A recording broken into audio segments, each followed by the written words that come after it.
Today is October 28th, 2022. In Lubbock, Texas, fall has arrived with lows in the 40s and a high of 64 on the first day of Lubbock's 14th annual Pumpkin Trail at the Lubbock Memorial Arboretum. Today we're back in our studio on the ground floor of the English building at Texas Tech University, and while today's history shapes itself, we're pleased to present the untold story of Dr. Anna Torres, born here in Lubbock, Texas on April 12, 1972. Hers is a story of growing up as the youngest of 12 siblings, pursuing a doctorate in order to prepare new teachers to instruct culturally and linguistically diverse students, and making music and memories with her close-knit family. Can you introduce yourself for us? Yes, I'm Anna Torres, and When were you born? I was born on April 12th, 1972. In town, or where were you? Here born? in Lubbock. Okay. Do you remember the name of the hospital? I don't remember the name, but I drive by it a lot.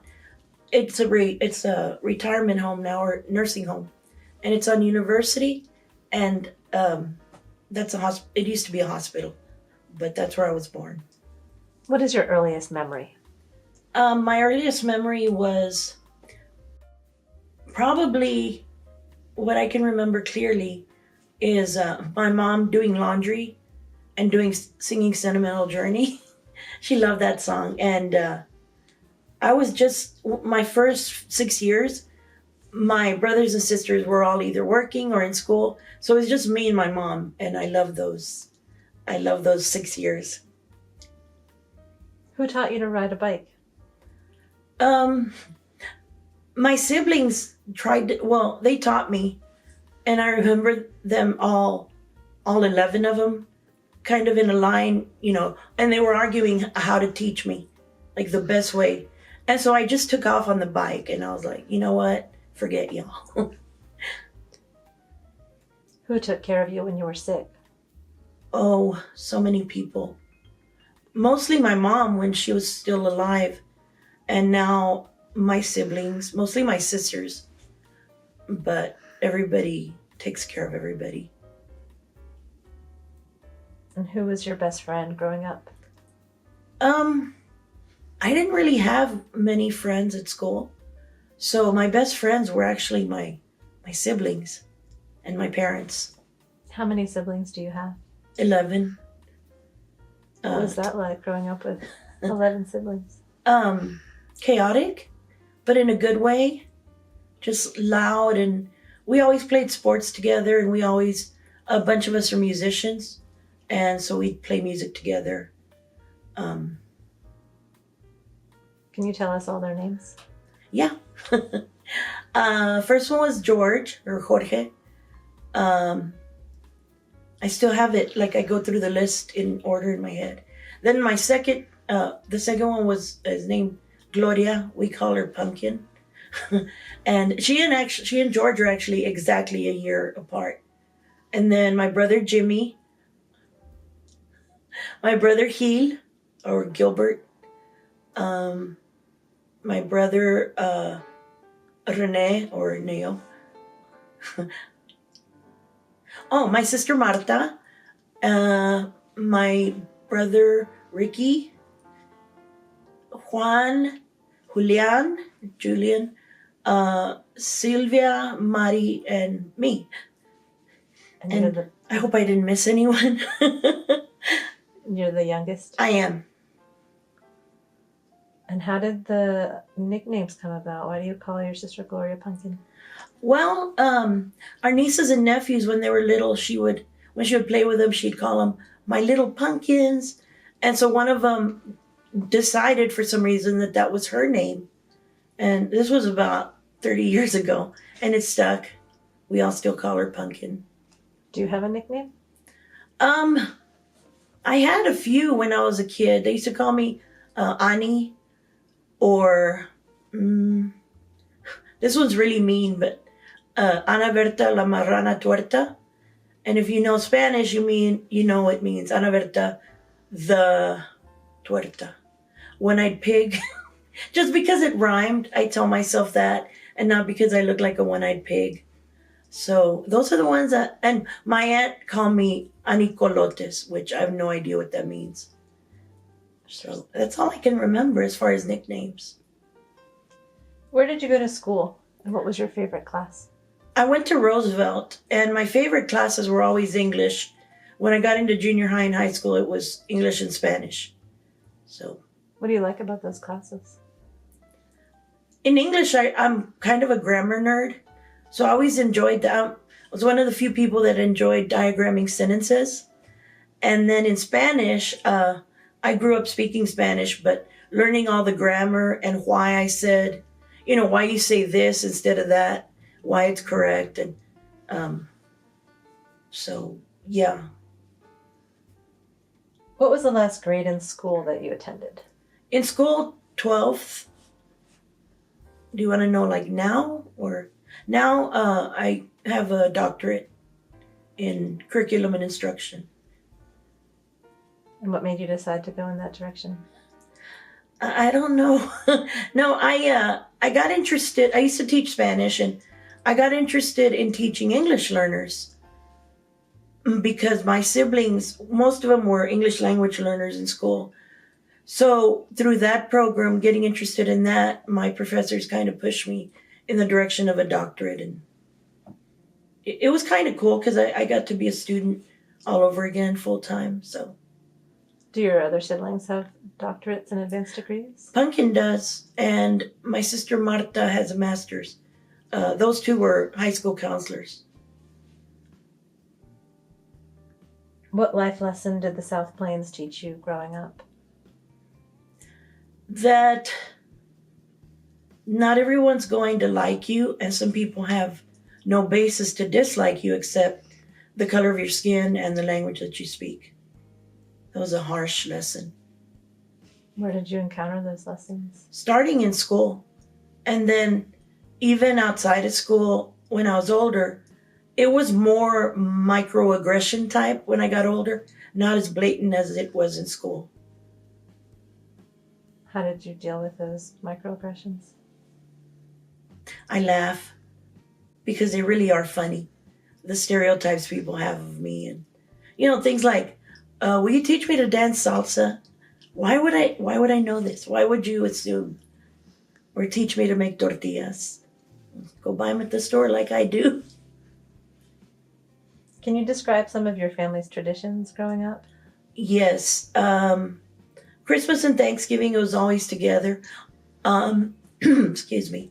On Easter, we would go, I grew up on a farm, and we would go into this, I think I could find it now if I tried, but we would go into this area of the farm that had like a few little hills and would look like canyons, but I'm sure they were little. They looked huge to me then.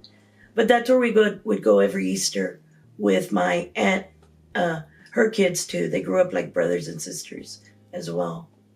And then Christmas, we'd get together. Thanksgiving, always. Of course, tamales on Christmas. And before that, all the girls having to make tamales, all my sisters, and then my dad always helped. So yeah, and those are all the ones I can think of. Do you enjoy cooking? Sometimes. I've gotten less good at it as I've gotten older. Who was the first family member whose death struck you hard? My mom died when I was 20, and so it was very unexpected. Like she just didn't wake up one day, and I was in college, and it was really hard because at 20 you're not finished growing up, and even now I think about her and I think, if she could see me now, would she approve? What would her opinion be of me? And so it was just really hard for a girl to lose her mom. I'm sorry. Who was your closest sibling? It shifted throughout time. My two closest ones when I was growing up were the ones right before me, Silvia and Mari. And then it's just changed based on what I'm interested in and what their lives are like. Right now, my closest sibling is probably Marta because I help her with my niece and nephew who she adopted. So I help her out with that. So we're really close. We spend a lot of time together. We're all close to each other. And does your family live around here? Yes, they live probably within 15 miles of each other, like within a 15-mile radius. So we get together a lot. What times do you usually get together? Every Sunday we have afternoon coffee, and we used to, before COVID, we would get together every Saturday and either go to a restaurant or go by takeout, and all go to one house. But we stopped doing that when COVID came. But we still do the Sunday afternoon coffee.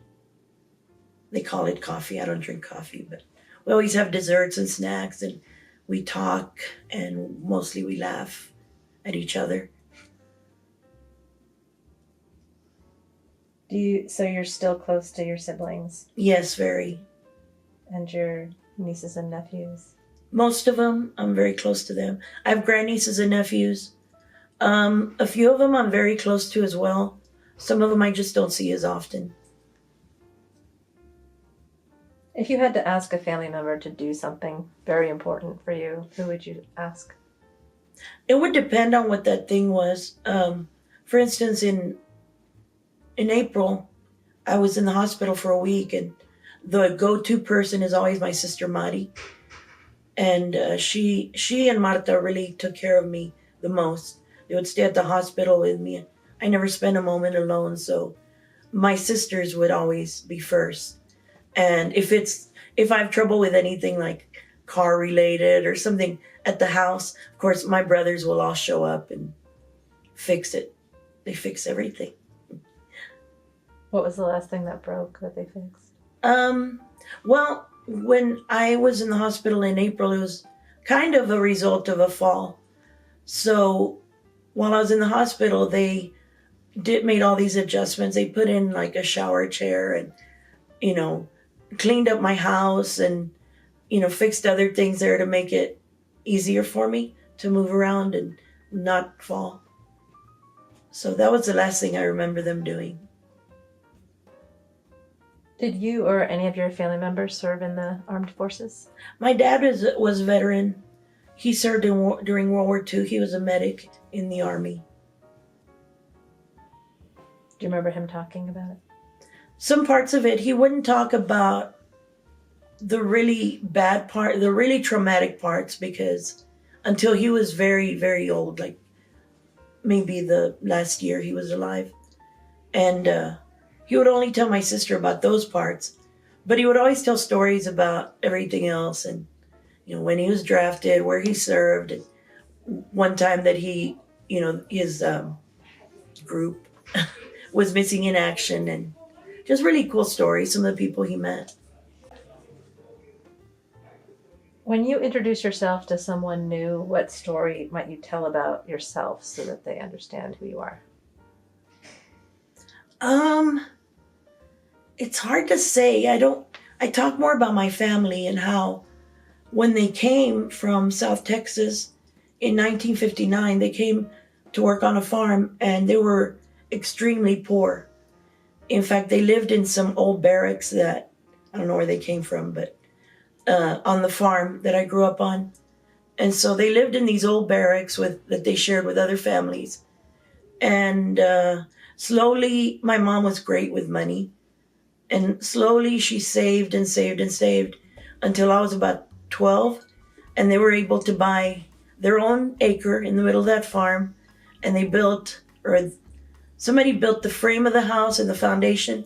And then my brothers and sisters, and of course, mom and dad built the walls, built everything else. So I just tell that because I think it says a lot about my family and the values that they passed on, and hopefully I'm living up to them. And who's your best friend today? My siblings. Yeah. I have a few friends from work that are great friends that I can count on, but ultimately it's my siblings. If you were to die tonight with no warning, what would you most regret about not having told someone? You know, in my family, as close as we are, we don't tell each other that we don't say I love you. And that's kind of weird to me. I was thinking about that because if a family friend sees us, an old friend from where we grew up, or just somebody at church or whatever, a lot of times they'll, give me a hug before they leave and they say, I love you. And I say, I love you too. But I don't know why that's so hard with my siblings. They know I love them, but I just haven't told them. What did you want to be when you grew up? Well, I told everybody I wanted to be an attorney, but I just said that because I thought that's what they want to hear. I wanted also to be a private investigator. And I told my teachers, because I used to watch a lot of PI shows on TV. And so I told my teachers that and they laughed at me, so I changed it. Yeah, so I never wanted to be a teacher. Is that what you ended up being? I taught high school Spanish for a long time, and then I'm a teacher here, and I love it. Like once I got into teaching and learned what I was doing, I've been in love with it ever since. What do you love about it? I love my students, but mostly I love the creativity that it takes to create a lesson. I like to have that autonomy when I teach, to teach how I want to and how I know is right. Can you describe your daily routine at work? It's hard to have one because this semester is actually the first since COVID that I've taught face-to-face. And so the last, I guess, 2 years ago, I've been teaching online, so I don't have a routine except that I work late into the night. I'm a night owl. What's different about teaching online besides the medium? Online, I think you have to be more deliberate in your teaching and make sure that you're explaining everything because it's not in real time. Because I usually teach asynchronously. So when I explain something like on a video, I have to make sure that I really, really break it down. And I have to be more creative because teaching online can be boring, or actually learning online can be boring. And that's my worst nightmare, that my students get bored with me. So that's the big difference. How do you keep them interested?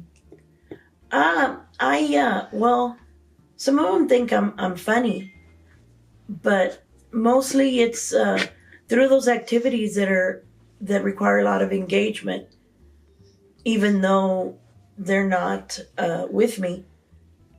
And that's mostly it. I do some extra stuff. I haven't done it this year because it's been so busy, but the last couple of years I put in there what do I call it? Oh, a bonus content bulletin every week.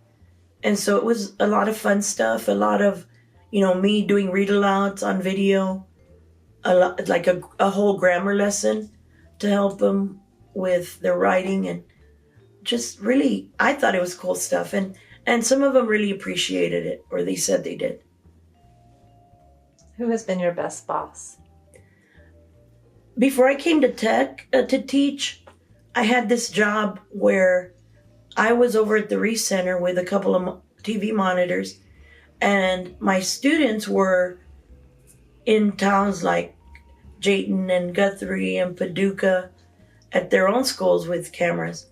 And so the lady that was my boss then, her name was Dr. Kathy Morton, and she was amazing because she allowed me to do, she gave me that autonomy that I've always craved. And she was the kind of person that would let me know, okay, what do you need? I'll buy it. And then give me my materials and just trust that I knew what I was doing. And I appreciated that because not every boss does that. But she wasn't a micromanager. She was just a very kind and really professional boss. If you could go back and be something different, what would you be? A musician. What do you play? I play guitar and I play mandolin, sort of, and I sing. Wonderful. Do you write music? No. I tried to when I was really much younger, but they were stupid songs. Like, they were just bad. But you play with your siblings. I do. I play at church every Saturday evening, and my brother plays bass with me. And then my siblings are the Sunday choir at our church. I'm the Saturday, they're the Sunday. And so I help out there when we need it. And we used to have like a band, like a country music band. And now that we don't do that, we just we jam when we can. Like, it's rare that we have time, but we just, those who are musicians, we just kind of hang out and play guitar and stuff. Did your band have a name? The original band was called the Texas Twilight Band, and I can't remember what we called ourselves. We called ourselves something different when it was just my sisters and me, and then my brother-in-law. We tried to come up with a different name, but everybody knew us as a Texas Twilight Band, so that's why I can't remember the name. But it was kind of corny. You can say no, but would you sing one of your songs for us or a part of it? I could. Let me think of one. Really? Okay. It's weird without a guitar. Okay, I got one. I am a poor, wayfaring stranger, traveling through this world of woe. And there's no sickness, toil, or danger in that bright world to which I go. It's beautiful. Thank you. Thank you so much. What restaurant on the South Plains do you enjoy eating at the most? I'm going to say Orlando's. I don't go out to eat much because I'm scared of COVID now. But Orlando's is my go-to. What do you get there? I get potato and green chili soup, and what's the other one I like? Ravioli, the cheese ravioli with garlic butter. And the down and dirty tortellini. Mild. Not all at once, but those are, just so you know. What restaurant do you wish were still open? I miss Home Plate Diner. They had several here in Lubbock, and then I don't know why they all closed, but it was just such a fun place, and they made good burgers and chicken fried steak. What's the most unusual thing you've ever eaten on the South Plains? Okay, so on the farm where we grew up, for a few years, they put on a farmer stockman show where people just had all these booths and stuff you could look at. They had vendors and all that. And I always liked to go. One day, this woman that had a booth or something said, "Would you like a piece of summer sausage?" And I'm like, well, yeah. What a stupid question. So as I put it in my mouth and started chewing, she said, "It's ostrich." And I wasn't anywhere I could spit it out, so I kept chewing and chewing. The more I chewed, the bigger it got, I swear. It was awful. Do you remember a time when the weather played a significant role in your life, when it changed the outcome of something? There was one year and I wish I could remember what year, because it was fairly recent, within the last 10 years. And it snowed. We had a huge snowstorm. And we had to cancel or postpone Christmas Eve and Christmas because nobody could get out of their houses. And how do you keep cool in the summers? How did I or how do I? Either. Well, I stay inside. When I was a kid, we had the swamp coolers because it was an old house and it was before. I'm sure central heating and cooling existed, but not in our house because we were kind of poor. You talked a little bit about this, but can you talk a little bit more about where you've encountered racism or bigotry on the South Plains?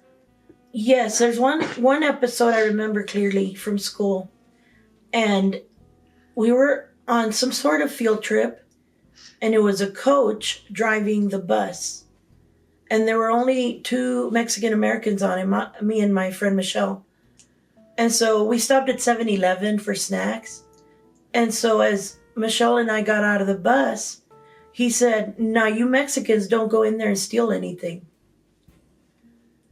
So I was an 8th grader.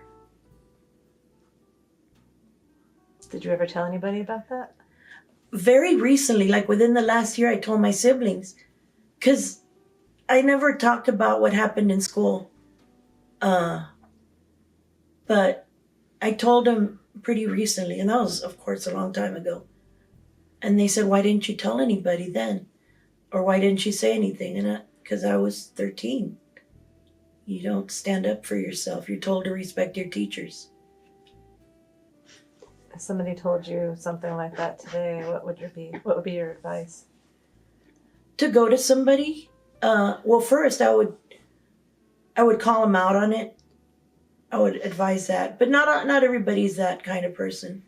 I would, if it was at work or something, school, I would tell them to report it. And if it was something like somebody that doesn't matter at a place that doesn't matter, I just tell them, that's how it is here. And I hate to say that about Lubbock or the South Plains, but there still is a lot of bigotry. Is there a place you've always wanted to travel to? Yes, Graceland. I want to go to Graceland. How come? I love Elvis. And music's just been a huge part of my life. And in fact, the other day, my niece went to Memphis. And so I got really excited. I was like, "Bring me something from Graceland." And she's like, "No, I'm in Memphis, Texas." It was such a letdown. I didn't know there was a Memphis, Texas. I didn't either. So, yeah. But Graceland is the one that pops up. What was the best vacation you've ever taken? I don't know that I'd call them vacations because the only reasons I've ever traveled much outside of visiting family in South Texas was for conferences and things. My favorite place, though, that I ever went to and wish I'd stayed for longer, Jekyll Island, Georgia. Are you familiar? It's where the Federal Reserve was born. And I was actually staying at the hotel where, like, in the room where it happened. Or one of our sessions was in the room where it happened. And so, not that I'm a fan of the Federal Reserve, but it's just a gorgeous place. Can you describe something about the South Plains that makes you angry every time you encounter it? Yes, the racism that still exists, and I think people in the last few years have become more open about it, and so every time I hear something, every time I hear somebody put somebody down for no reason other than, that they're not even just racism, but like because they're poor or because they speak a different language or not from here or not from the U.S. So that always makes me angry. Can you describe something you love about life on the South Plains? My family, and I think it's a cool place. I think Lubbock it's not like super big, but it's big enough where you have everything you need. So I do like Lubbock, but mostly I like my family.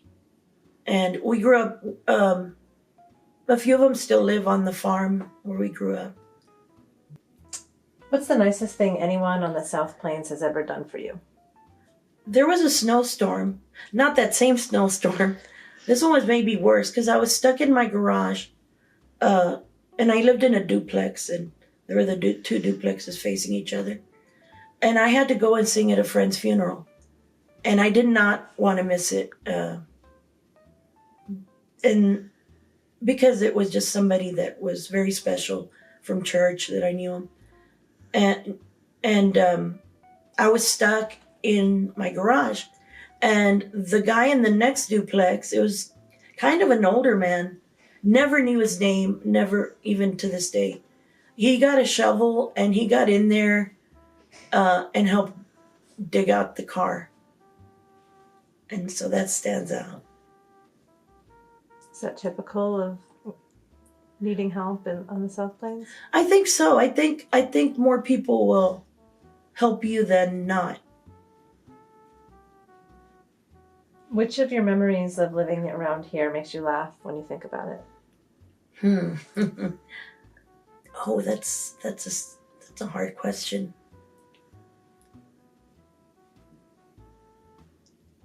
We can pass. Okay, can we come back to it? Mm-hmm. All right. What's given you the most happiness in the last year? In the last year, my family and my pets. And tell us about your pets. Oh, well, I have to talk about Sophie because even though she died back in 2021, but she was my best friend. First dog, first pet ever. And so she lived to be 12. And so when I lost her, it was really devastating. And eventually, and I have two cats named Tula and Grayson. And their cats are hilarious. And then I finally got another dog, and I named her Reba, like Reba McEntire. And she is so bad, but she's hilarious, so goofy. How did you survive the pandemic in 2020? With Sophie, I would, because she was already pretty old then, and I would sit and work at my computer, and she would just sit at my feet and just be very patient until I had a chance to play with her. So, not being able to see my family face to face, that really made it easier. Can you tell me about 3 pairs of shoes that have been important to you? First, not really a specific pair, but in the 70s, we all wore these black canvas, we call them just track shoes, with the 3 white stripes. And everybody wore those, my whole family. Like, I have pictures of them, like, playing volleyball or softball, and they're wearing those shoes, which nowadays it's laughable, like, you don't play in shoes like that. So that was one type of shoe. Another type of shoe were my dad and my brother's water boots. Because when we were little, with our shoes on, they fit perfectly. So we would go and splash in these huge puddles, and because our mom would have gotten mad if we'd ruined our shoes. But we were allowed to splash around in my brother's water boots until they wouldn't fit anymore. And then right now, I've got these boots, these brown boots that I'm obsessed with. And I don't wear them that often because now they have holes and the stitching they're probably about 15 years old. And I just can't bring myself to give them up. I won't even allow myself to look at boots, to replace them. I'll replace them when the sole's completely gone. When did you last sing to yourself? I sing a lot, but when I was parking, I was singing Help by the Beatles because I couldn't parallel park. So that was the last thing I was singing. When did you last cry? Actually, a few days ago, just thinking about I lost one of my brothers, my second brother, in the last 4 years. I think it was 4 years ago. And so that still hits me hard because we were so close to him, and he was just funny and just had a good heart. And so just thinking about him and missing the times that we had with him. So it was pretty recently. If someone made a movie about your life, what would it be about and who would play you? It would be about a lot of things. It would be about music. It would be about my work. It would be about teaching. It'd be about my family, of course. I don't know who would play me. I always think, they're too pretty to play me. I guess if I don't know, maybe Salma Hayek. Oh no, not Salma Hayek. America Ferrera. I want her to play me. Is there anything about yourself that your friends and family would be surprised to learn? Yes, there's. I've been through a lot more difficulties than they'll ever know. Just certain events that have happened, from the time I was a kid and onward that I just never told them about. Because sometimes it's too painful, and other times because I don't want him to be disappointed in some of the choices I've made. So, yeah, that's what would surprise him. What's your favorite photograph in your life? My favorite photograph is an old one where I think I must be maybe 3 or 4 years old. And my sisters, Sylvia and Mari, because we were so close because we were the 3 youngest and we were girls. So it's got my sister Mari on one side, and I'll bet she's about 9. And my sister Sylvia, who's just about a year older. And then I'm kind of hanging on to them, and I'm wearing my denim jacket, which was a big thing with me. I used to love my denim jacket when I was a kid. So that's my favorite. I love that photo. It hangs on my wall. Wonderful. Thank you so much for talking with us today. It's been a pleasure. Thank you. I've enjoyed it. Thanks for listening to me. This has been a conversation with Anna Torres, a resident of the South Plains for 50 years.